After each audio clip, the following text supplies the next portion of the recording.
Question number 28 देखते हैं। Let m1 equal to 1 kg, m2 equal to 2 kg and m3 equal to 3 kg in figure find the accelerations of m1, m2 and m3। The string from the upper pulley to m1 is 20 centimeter when the system is released from rest. How long will it take before m1 strikes the pulley? ठीक है, यहां पर सबसे पहले diagram देखते हैं और इस क्वेश्चन को समझने का कोशिश करते हैं। सबसे पहला क्वेश्चन हमको निकालना है m1, m2 और m3 का एक्सेलरेशन क्या होगा। ठीक है, और m1, m2 और m3 का मास गिवन है। तो देखो यहां पर कुछ डायग्राम देख लेते हैं कि डायग्राम कैसे गिवन है। Question number 28।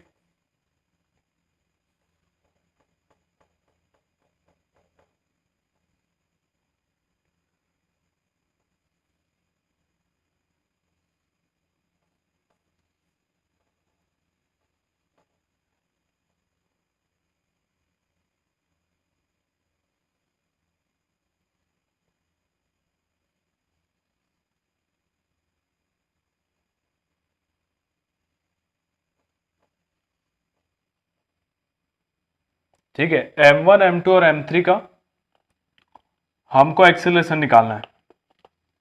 देखो ये क्वेश्चन बहुत ही लेंदी है। वैसे तो आसान है, क्वेश्चन आसान है, लेकिन इसका जो कैलकुलेशन करेंगे वो बहुत ही लेंदी होने वाला है। ठीक है, तो ध्यान से समझना। सबसे पहला चीज है ना, मान लो कि इस पर टेंशन, इस वाले स्ट्रिंग पर टेंशन टी है, तो यही सेम स्ट्रिंग घूम के यहां पर आया तो यहां पर भी टेंशन क्या होगा, टी होगा, है ना। अब इस पुली को देखो, इस पुली पर नीचे टी और टी लग रहा है, तो यहां पर ऊपर वाले स्ट्रिंग पर कितना फोर्स आ जाएगा, 2t। पुली में जानते हैं हम लोग, अगर इधर टी और इधर टी लग रहा है तो यहां पर टेंशन कितना आ जाएगा, 2t आ जाएगा। अब यही स्ट्रिंग घूम के यहां पर आया तो यहां पर भी टेंशन क्या होगा, 2t। ये क्लियर है सबको? ठीक है, अब देखो यहां पर m2 को देखोगे तो m2 पर नीचे m2g लग रहा होगा, m3 को देखोगे तो m3 पर नीचे m3g लग रहा होगा, यहां पर m1g लग रहा होगा। यहां तक तो मेरे ख्याल से किसी को कोई प्रॉब्लम नहीं होगा। अब मेन जो यहां पर जो मुद्दा है ना, एक्सिलरेशन को रिलेट करना है। एक ब्लॉक है, एक पुली है, दूसरा पुली है, ठीक है, एक स्ट्रिंग है, दूसरा स्ट्रिंग है, यहां पर एक्सिलरेशन को रिलेट करना सबसे बड़ा मुद्दा है। ठीक है, तो देखो मैं जो एक तरीका सिखा रहा हूं उसको समझो। मान लो ये जो m1 जो ब्लॉक है ये a एक्सिलरेशन से ऊपर जा रहा है, a1 एक्सिलरेशन से ऊपर जा रहा है। ठीक है, तो देखो यही ये जो रोप है m1 अगर ऊपर जाएगा तो ये रोप ऊपर जाएगा, मतलब ये रोप नीचे आएगा, मतलब कि ये जो पुली है ये पुली नीचे आएगा। समझ रहे हो? तो हम लोग क्या करते हैं, इसको एक सिस्टम ले लेते हैं। ये जो सेकंड पुली है,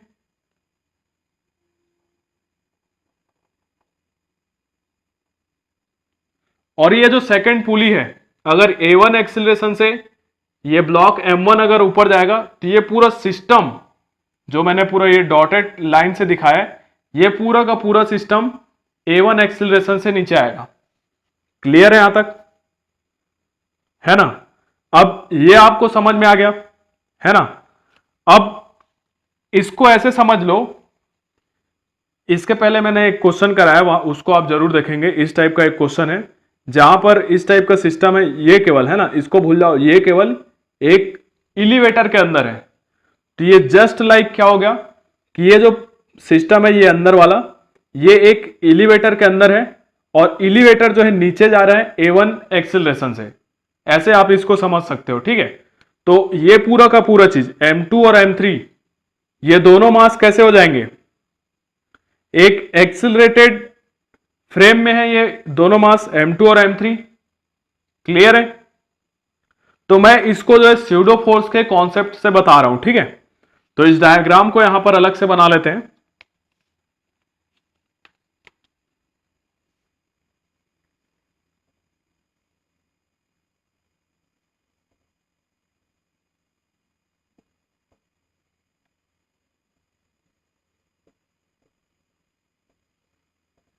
ठीक है, ये सिस्टम है और सपोज कर लो इसको कि ये एक एलिवेटर के अंदर रखा गया है, वैसे रखा नहीं है, इसको बनाने का एक तरीका बता रहा हूं मैं, और कुछ नहीं है। और एलिवेटर सपोज करो A1 एक्सीलरेशन से नीचे जा रहा है, ठीक है, और तुम यहां पर बैठे हो, यहां पर बैठ के इस चीज को ऑब्जर्व कर रहे हो। जब तुम इस लिफ्ट के अंदर, एलिवेटर के अंदर अगर बैठे हो, ठीक है, तो एलिवेटर के अंदर अगर बैठे हो तो एक एक्सीलरेटेड फ्रेम पर तुम बैठे होगे, तो तुम क्या करोगे, लिफ्ट जिस एक्सीलरेशन से नीचे जा रहा है उसके अपोजिट डायरेक्शन में दोनों मास को एक फोर्स दे दोगे, उस फोर्स को कहते हैं स्यूडो फोर्स, ठीक है। तो M2 को भी स्यूडो फोर्स दे दो, M2 को स्यूडो फोर्स दोगे ऊपर, तो M2, और ये लिफ्ट का एक्सीलरेशन A1 है, लिफ्ट वैसे नहीं है, मैं ऐसी बता रहा हूं ताकि अच्छे से पिक्चर क्लियर हो। ऊपर क्या हो जाएगा, M2 A1, सिमिलरली इसको भी देना पड़ेगा M3 A1, ठीक है, और ये टेंशन T है और ये टेंशन T है, ठीक है बच्चों। अब इस एक्सीलरेशन के बारे में भूल जाओ, अब सिंपली तुमको क्या दिख रहा है, ये एक पुली दिख रहा है, M2 एक ब्लॉक दिख रहा है, M3 एक ब्लॉक दिख रहा है, ये जो M2 है इस पे नीचे M2G लग रहा होगा, यहां से ऑब्जर्व कर रहे हो इसी के अंदर बैठ के, यहां से इस पर लग रहा होगा M3G, क्लियर है। अब इसको सिंपली जैसे एटवुड मशीन को सॉल्व करना सीखे थे वैसे इसको सिंपली सॉल्व करो। मान लो कि ये नीचे जा रहा होगा A2 एक्सीलरेशन से, तो सेम रोप है, तो ये वाला ब्लॉक A2 एक्सीलरेशन से ऊपर जा रहा होगा, ठीक है। तो इसके लिए क्या एक्सीलरेशन लिखोगे, इसके लिए क्या इक्वेशन लिखोगे, ऊपर का फोर्स क्या है T प्लस M2 A1 और नीचे का फोर्स क्या है minus M2G equal to M2 A2, ये एक इक्वेशन मिल गया। इसके लिए इक्वेशन लिखो, इसके लिए क्या इक्वेशन लिखोगे, M3G माइनस ऊपर वाला force minus T minus M3 A1 is equal to M3 A2, है ना, ये दो इक्वेशन मिल गया आपको। अब ये वाला जो ब्लॉक था M1 ब्लॉक के लिए क्या इक्वेशन लिखोगे, इस पर ऊपर फोर्स लग रहा है 2T, है ना, और नीचे फोर्स लग रहा है minus M1G is equal to, ये ऊपर जा रहा है A1 एक्सीलरेशन से, तो M1 A1, ठीक है। अब देखो आपको तीन इक्वेशन है, T A1 और A2 अननोन है, तीन इक्वेशन है और तीन अननोन है, इन तीनों इक्वेशन को सॉल्व करोगे तो आपको आंसर मिल जाएगा, क्लियर है। तो समझना बस यहीं तक था, बाकी इन तीनों इक्वेशन को सॉल्व करना है, और इन तीनों इक्वेशन को आप कैसे सॉल्व करोगे ये आपके ऊपर है कि आप इन तीनों इक्वेशन को कैसे सॉल्व करोगे, मैं भी सॉल्व करके बताऊंगा अपने तरीके से, ठीक है। लेकिन मुझे ये डायग्राम मिटाना पड़ेगा जो मैंने बहुत मेहनत से बनाया है ना, आप लोगों को समझाने के लिए, है ना। देखो एक चीज और समझो, ये जो A2 जो एक्सीलरेशन मैंने लिया है, A2 एक्सीलरेशन कहां से बैठ के लिया है मैंने, इस एलिवेटर, सपोज मैंने इस सिस्टम माना, सिस्टम के अंदर बैठ के मैंने ये A2 एक्सीलरेशन लिया है। बाहर से जब देखोगे आप, ठीक है, तो बाहर से देखोगे तो ये जो M2 का एक्सीलरेशन है, एक्चुअल एक्सीलरेशन जब बाहर से देखोगे इस सिस्टम के बाहर आके, तो M2 जो है उसका एक्सीलरेशन आपको क्या दिखेगा, A2 ऊपर है और ये पूरा सिस्टम नीचे जा रहा है, तो क्या हो जाएगा A1 माइनस A2, है ना, और इसका फाइनल एक्सीलरेशन क्या मिलेगा M3 का, ये लिफ्ट नीचे जा रहा है और ये इस फ्रेम से नीचे जा रहा है, तो A1 प्लस A2 इस M3 ब्लॉक का एक्सीलरेशन होगा नीचे। तो देखो आंसर क्या होगा, M1 ब्लॉक का एक्सीलरेशन A1 होगा, M2 ब्लॉक का एक्सीलरेशन A1 माइनस A2 होगा, अगर पॉजिटिव आता है तो नीचे की डायरेक्शन में होगा और अगर नेगेटिव आता है तो ऊपर की डायरेक्शन में, और M3 का जो एक्सीलरेशन होगा वो नीचे की डायरेक्शन में होगा A1 प्लस A2, ये फाइनल आंसर होगा आपका, क्लियर है। डायग्राम मिटा दूं,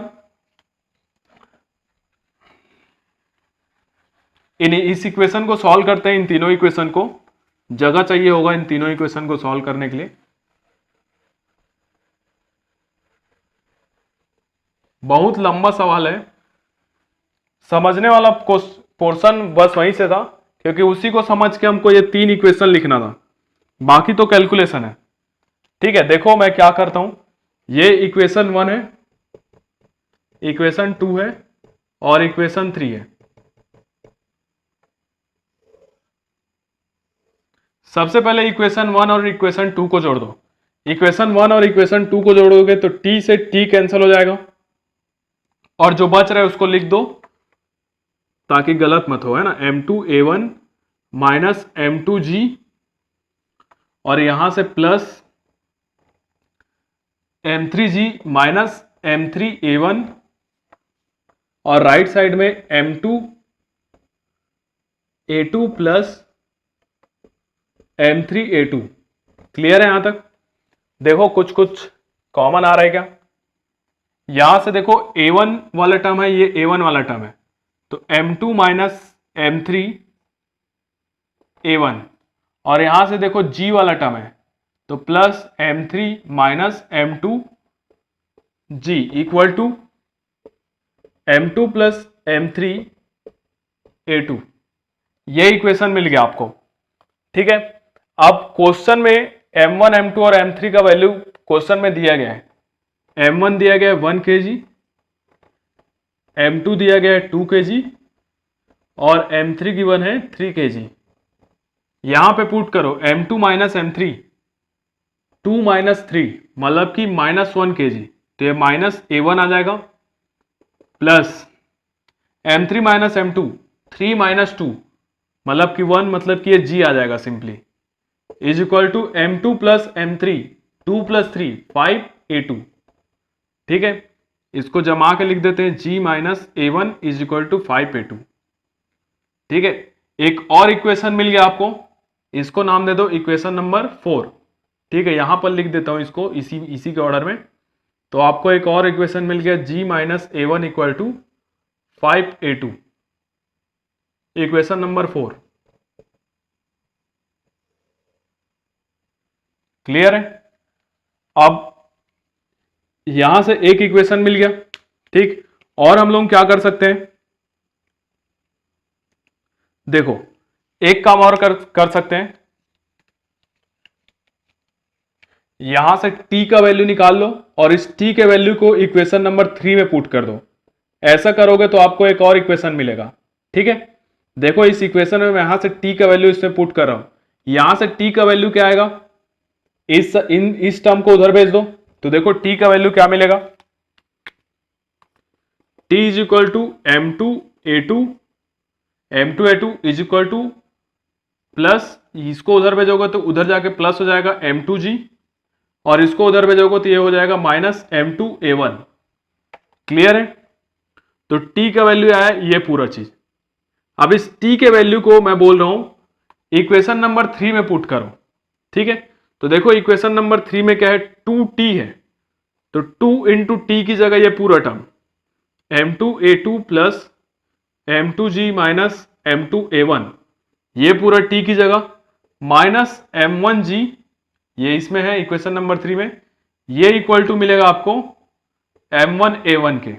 ठीक है, इसको सॉल्व कर लो, ये क्या आ रहा है 2m2a2 plus 2m2g minus 2m2a1 minus m1g equal to m1a1।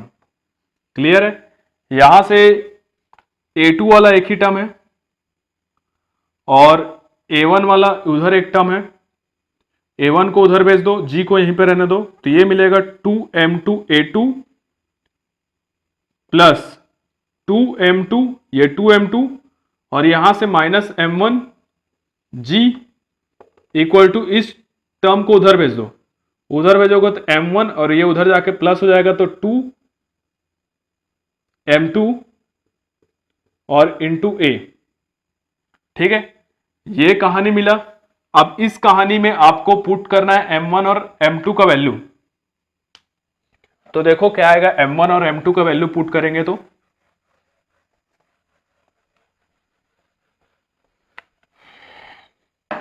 देखो 2m2 का वैल्यू 2 kg है, तो 2 इंटू 2 4 a2 प्लस ब्रैकेट में देखो 2m2 मतलब 4 माइनस m1 का वैल्यू 1 है तो 4 माइनस 1 कितना आ जाएगा 3g is equal to m1 plus 2m2, m1 है 1 और m2 है 2 तो 2m2 मतलब कि 4 तो 1 plus 4 is equal to 5a 5a1 है ये 5a1। ठीक है तो आपको एक और इक्वेशन मिल गया, इसको इक्वेशन नंबर 5 दे देते हैं, है ना। इसको भी यहां पर जमा के लिख देते हैं। ये इक्वेशन क्या मिल रहा है 4a2 plus 3g equal to 5a1। ये इक्वेशन नंबर 5 है हमारा। बहुत आराम से सॉल्व करना पड़ेगा इस क्वेश्चन को, क्योंकि एक मिस्टेक हुआ तो पूरा फिर मेहनत पे पानी फिर जाएगा।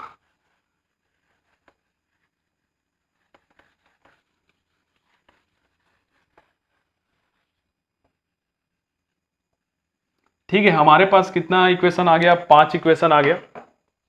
बेसिकली अब इन दोनों इक्वेशन को सॉल्व करके a1 और a2 का वैल्यू निकालना है हमको। तो देखो मैं क्या कर रहा हूं, इस इक्वेशन 4 को 5 से मल्टीप्लाई कर रहा हूं। ठीक है, तो देखो इक्वेशन 4 को 5 से मल्टीप्लाई करो तो क्या मिलेगा 5g minus 5a1 is equal to 25a2। ठीक है, और ये जो इक्वेशन 2 है इस इक्वेशन 2 को ऐड कर दो यहां पर। इक्वेशन 2 को ऐसे लिख लो, लेफ्ट साइड में 5a1 लिख लो और राइट साइड में लिख लो 4a2 प्लस 3g। ठीक है, तो ये इक्वेशन 5 था हमारा। अब इन दोनों इक्वेशन को ऐड कर दो। इन दोनों इक्वेशन को ऐड करोगे तो लेफ्ट साइड में देखो ये 5a1 माइनस 5a1 कैंसिल हो जाएगा, तो लेफ्ट साइड आपको मिलेगा 5g और राइट साइड में क्या मिलेगा 25a2 प्लस 4a2 मतलब कि 29a2 प्लस 3g। इस 3g को इधर भेजोगे तो 5g माइनस 3g हो जाएगा 2g हो जाएगा ये 29a2। तो a2 का वैल्यू क्या मिल रहा है 2g बाई 29। a2 का वैल्यू मिल गया, है ना। मतलब अब लगभग हम लोग सॉल्यूशन तक पहुंच चुके हैं। अब इस a2 के वैल्यू को इक्वेशन नंबर 4 में रख दो और a1 का वैल्यू ले आओ। ठीक है,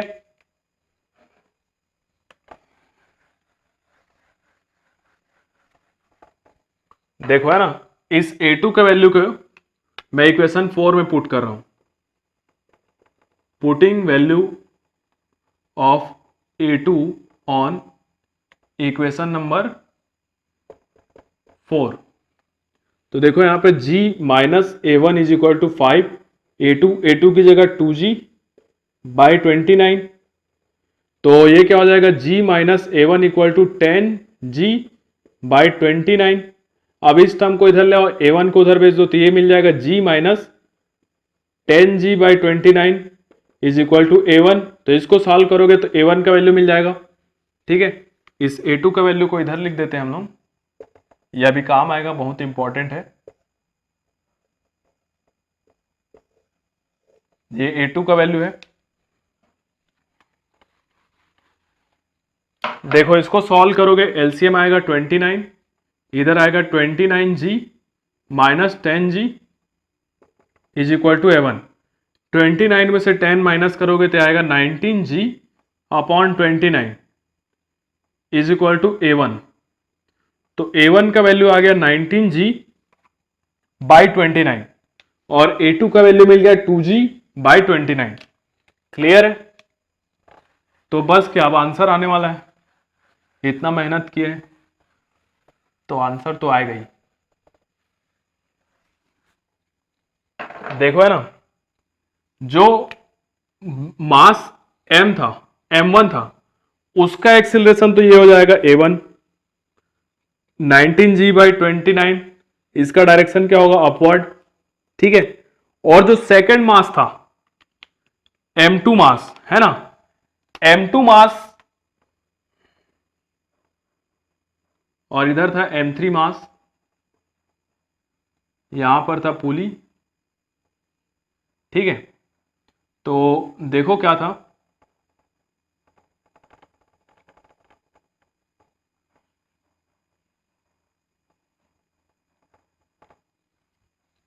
नीचे इस पे लग रहा था M3G, इसकी जरूरत नहीं है। हमने इसको एक सिस्टम लिया था और जो ऑब्जर्वर था यहीं पर बैठा हुआ था सिस्टम के अंदर, और वो बोल रहा था इसको देख के कि ये A2 से ऊपर जा रहा है, और ये ऑब्जर्वर M3 को बोल रहा था कि ये A2 से नीचे जा रहा है। ठीक है, लेकिन फाइनली जो पूरा सिस्टम था वो A1 से नीचे भी तो जा रहा था। ठीक है, अगर बाहर से कोई ऑब्जर्वर देखेगा तो बाहर से ऑब्जर्वर को क्या दिखेगा, M2 क्या दिखेगा, A2 से ऊपर जा रहा है, लेकिन पूरा का पूरा सिस्टम A1 से नीचे जा रहा है। तो इस ऑब्जर्वर को M2 कैसा दिखेगा, M2 का एक्सिलरेशन दिखेगा A1 माइनस A2, किस डायरेक्शन में, नीचे की अब ये डायरेक्शन तो अभी पता चलेगा कि किस डायरेक्शन में होगा। ठीक है, और इसका एक्सिलरेशन क्या हो जाएगा, A1 प्लस A2, दोनों डायरेक्शन नीचे है तो इसका तो नीचे ही आएगा। तो सबसे पहले निकाल लो A1 माइनस A2 और दूसरा निकाल लो A1 प्लस A2। तो निकालो A1 माइनस A2, A1 की जगह रखना है 19G by 29 minus 2G by 29, base same है तो ऊपर वाला डायरेक्टली माइनस हो जाएगा, तो ये मिलेगा 17G बाई 29। पॉजिटिव आ रहा है, मतलब कि जो बड़ा वाला एक्सिलरेशन है A1 उसकी डायरेक्शन में होगा। तो ये जो M2 है ना वो नीचे जा रहा है फाइनली, मतलब बाहर से जब देखोगे तो M2 नीचे जा रहा होगा, और किस एक्सिलरेशन से जा रहा होगा, 17G बाई 29। सिमिलरली इसके लिए सॉल्व कर लो, A1 प्लस A2 निकाल लो। तो A1 प्लस A2 करोगे तो A1 है 19G by 29 plus 2G by 29, तो ये क्या मिल जाएगा, डायरेक्टली ऐड हो जाएगा, बेस सेम है, तो 21G बाई 29। तो M3 जो ब्लॉक है वो नीचे जा रहा होगा, किस एक्सिलरेशन से जा रहा होगा, 21G बाई 29। इस एक्सिलरेशन से ये जो M3 ब्लॉक है वो नीचे की ओर जा रहा होगा। क्लियर है बच्चों? तो एक बार फाइनली मैं बता देता हूं कि क्या कहानी था। ये इक्वेशन का जो मकसद था वो पूरा हो गया, तो इसको मिटा देते हैं।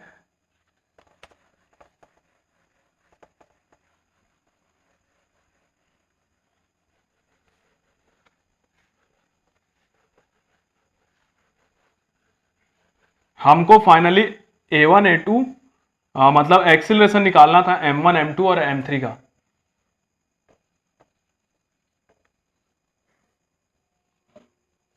तो जो मास M1 है उसका एक्सिलरेशन मिला है हमको 19G बाई 29, मास M2 है इसका एक्सिलरेशन मिला है हमको 17G बाई 29, और M3 जो मास है इसका एक्सिलरेशन मिला है हमको 21G बाई 29। देखो है ना इसको,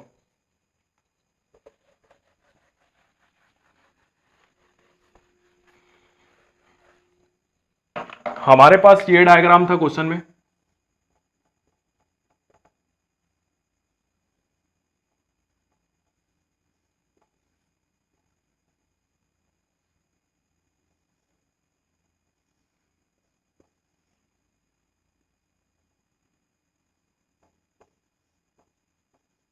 तो यहां पर क्या हो रहा है, ये जो M1 मास है ये ऊपर जा रहा होगा 19G बाई 29 से। ठीक है, इसका एक्सिलरेशन ये होगा ऊपर की ओर। ये जो M2 मास है इसका एक्सिलरेशन नीचे है, कितना है, और वो 17G बाई 29, और ये जो M3 मास है इसका भी एक्सिलरेशन नीचे है, और वो कितना है 21G बाई 29। क्लियर है? तो ये पहला क्वेश्चन का सॉल्यूशन हो गया, M1 का एक्सिलरेशन, M2 का एक्सिलरेशन और M3 का एक्सिलरेशन। ठीक है, आई होप आपको समझ में आया होगा। ये क्वेश्चन अभी खत्म नहीं हुआ है, इसके आगे भी है। देखो क्वेश्चन में क्या बोला गया है नेक्स्ट, ये जो M1 है, M1 से पुली तक का जो डिस्टेंस है ये 20 सेंटीमीटर की है, 20 सेंटीमीटर है। M1 ऊपर जा रहा है तो कभी ना कभी इस पुली को स्ट्राइक करेगा, तो हमको वो टाइम बताना है जब ये इस पुली को स्ट्राइक करे। क्लियर है? तो अब इसको समझते हैं डिटेल में। ठीक है, देखो इस m1 ब्लॉक के पास कितना एक्सिलरेशन है, 19g/29, ये एक्सिलरेशन है इसके पास। और इसको डिस्टेंस यहां से टकराने के लिए कितना डिस्टेंस ट्रेवल करना पड़ेगा, क्वेश्चन में दिया गया है 20 सेंटीमीटर, तो 20 सेंटीमीटर मतलब कि 0.2 मीटर। क्लियर है, इसको 0.2 मीटर डिस्टेंस ट्रेवल करना पड़ेगा यहां से यहां तक। इसका इनिशियल वेलोसिटी क्या है, 0 है, रेस्ट से चलना स्टार्ट किया गया है, हमको टाइम फाइंड आउट करना है और इसका एक्सेलरेशन पता है। तो ऐसा इक्वेशन लगाओ जिसमें s आता हो, u आता हो और a आता हो। तो वो कौन सा इक्वेशन है, s = ut plus half at²। तो यहां से देखो s हमको चलना है 0.2 मीटर, u इनिशियली 0 है तो ये वाला टर्म 0 हो जाएगा, हाफ a का वैल्यू कितना रखना है 19, g का वैल्यू रख देते हैं 10 अपॉन में 29 इंटू t²। इसको सॉल्व करोगे तो t का वैल्यू मिल जाएगा। ठीक है, जब इसको आप सॉल्व करोगे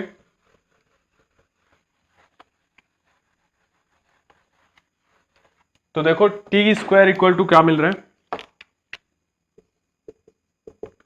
t² जो है 0.2 इंटू 2 इंटू 29/19 इंटू 10 आ जाएगा। इसको कैलकुलेटर से कर लेना, इसको जब कैलकुलेटर से करोगे तो ये आता है 0.06 t² है ना। तो t का वैल्यू क्या हो जाएगा, √0.06। अब √0.06 इसका वैल्यू होता है t = 0.25 सेकेंड। ठीक है, तो टाइम कितना लगेगा, 0.25 सेकेंड अप्रॉक्स, इतना टाइम लगेगा इसको यहां से पुली में टकराने के लिए। ठीक है, आंसर मैच भी कर लो क्योंकि ये बहुत लेंथी क्वेश्चन है।